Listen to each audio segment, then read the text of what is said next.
Quando o cara que desse ano, eu dei um tiro lá. É tipo. Cada um tem um jeito diferente. Tipo, o meu grip eu faço assim, ó. Eu pego ela aqui. Aí eu coloco essa mão aqui. Ele já sabe. So I've been meaning to get back out to the range with my Marlin Camp 45 for quite a while now. I always say that. I don't get out to the range often enough.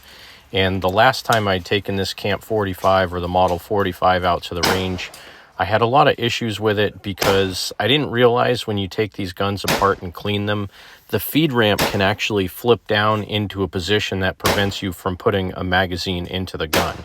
So after the last range outing I had with this gun, I stripped it all down again. I was able to get the feed ramp in the correct location. And the primary focus of this range trip was more around just getting a good feel for the gun, how it works, the point of aim, and making sure that the gun functioned properly. Now, I will say, because I put a rail on top of this, the rail is actually higher than the rear sight was. So I was shooting a little bit high and right, and I'll show an example of what the target looked like here in a couple of minutes. Most of the issues I had with this gun were magazine related.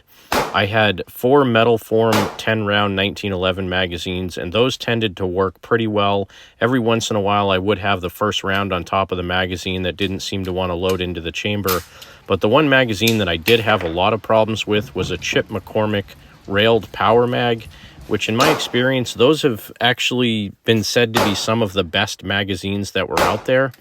And that one, like, continually had issues loading rounds off the top. And as I went down the magazine, you know, I'd shoot 1 or 2 and then I would have a jam. And the same thing happened in my 1911. So you can see me struggling with that magazine in this particular part of the video. It's the one that has the black plastic cap on the bottom of the magazine. I don't know if it's a spring issue or whatnot, but when I switched back to the metal form magazines, which are probably some of the most affordable 10-round magazines that are out there, it seemed to run much better. And as the day went on, I did put probably about 150 rounds through this thing. Some of them I shot off camera, but it shot really well. Other than a couple of feed issues that I had, I don't recall any jams. But you can see here on the target that I was shooting in this circled area, kind of top and right. And that's because the front sight was actually sticking up over the back of the rail. I didn't have a red dot on this, even though that was my original intention. Switching over to my 1911, which is an Auto Ordnance 1911 A1. The only thing I've done to this gun since I bought it was to upgrade the sights, and you'll see here in a couple of minutes that didn't really pan out that well for me. But the original 1911 A1 sights are really low. They're really close to the slide, and I wanted something that was a little bit better. Here again, you can see me fiddling with that Chip McCormick magazine. Even the 1911 didn't like that magazine. But with the target sights on this, it was shooting a lot better. The impacts were more readily visible, and it was actually easier for me to get on target with the larger sights. So the 1911 A1, I haven't put a ton of rounds through it, and all my videos and all the times I've shot it, I've probably only put about 500 rounds through it. So I wanted to get some trigger time behind it, especially now having those upgraded sights.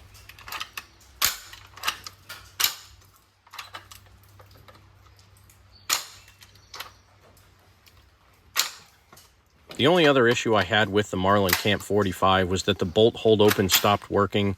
And all the bolt hold open is on this is a little pin that's on the side of the charging handle.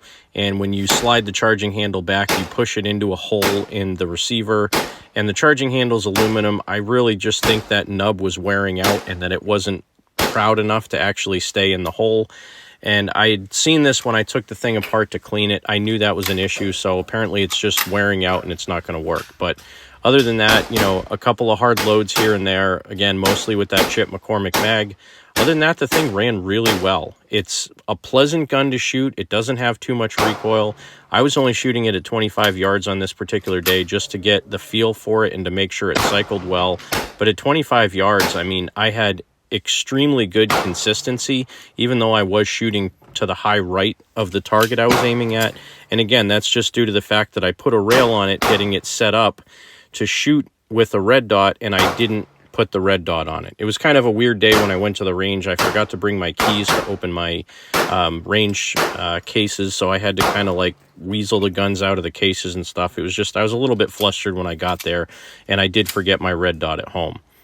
So again, more rounds I put through the 1911.